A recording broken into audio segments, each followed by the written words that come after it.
Bom dia, muita paz para todos, que Jesus esteja conosco. Estamos hoje no dia 27 de janeiro do ano de 2021 e na nossa dose diária de amor e caridade, nós extraímos do livro Jesus no Lar, cujo autor espiritual é Neo Lúcio e foi psicografado por Chico Xavier. A nossa dosagem trata da caridade desconhecida.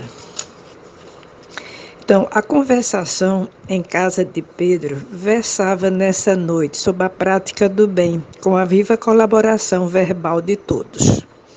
Como expressar a compaixão sem dinheiro? Por que meios incentivar a beneficência sem recursos monetários?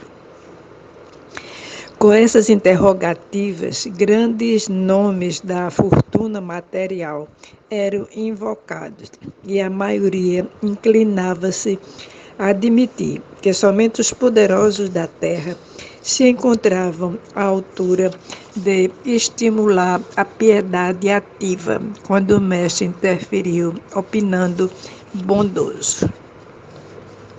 Um sincero devoto da lei foi exortado por determinações do céu ao exercício da beneficência.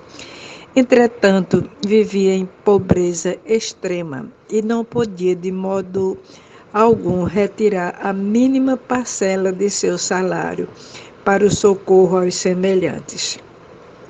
Em verdade, dava de si mesmo, quanto possível, em boas palavras e gestos pessoais de conforto e estímulo a quanto se achava em sofrimento e dificuldade. Porém, magoava-lhe o coração a impossibilidade de distribuir agasalho e pão com os andrajosos e famintos à margem da estrada. Rodeado de filhinhos pequeninos, era escravo do lar que absorvia o suor.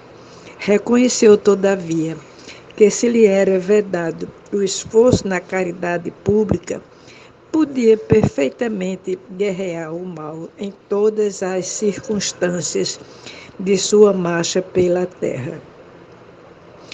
Assim é que passou a extinguir com incessante atenção todos os pensamentos inferiores que lhe eram sugeridos.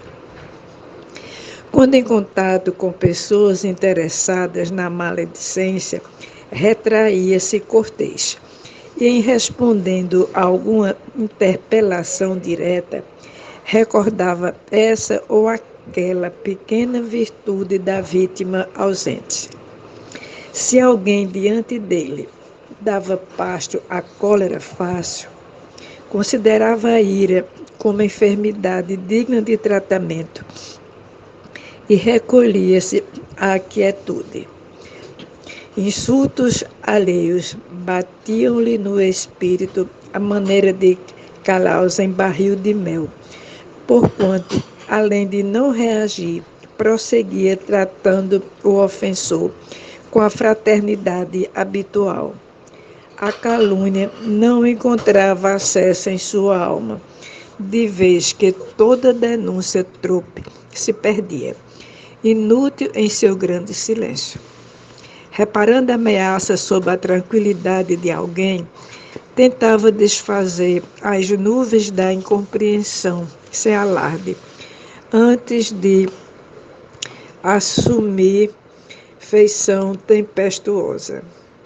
Se alguma sentença condenatória bailava em torno do próximo, mobilizava espontâneo todas as possibilidades ao seu alcance na defesa delicada e imperceptível. Seu zelo contra a excursão e a extensão do mal era tão fortemente minucioso que chegava a retirar detritos e pedras da via pública para que não oferecessem perigo aos transeuntes. Adotando essas diretrizes, chegou ao termo da jornada humana, incapaz de atender às sugestões da beneficência que o mundo conhece. Jamais pudera estender uma tigela de sopa ou ofertar uma pele de carneiro aos irmãos necessitados. Nessa posição, a morte buscou ao tribunal divino, onde o servidor humilde compareceu, receoso e desalentado. Temia o julgamento das autoridades celestes, quando de improviso foi aureolado por brilhante diadema, e porque indagasse em lágrimas a razão do inesperado prêmio, foi informado de que a sublime recompensa se referia à sua triunfante posição na guerra contra o mal, em que se fizera valoroso empreiteiro.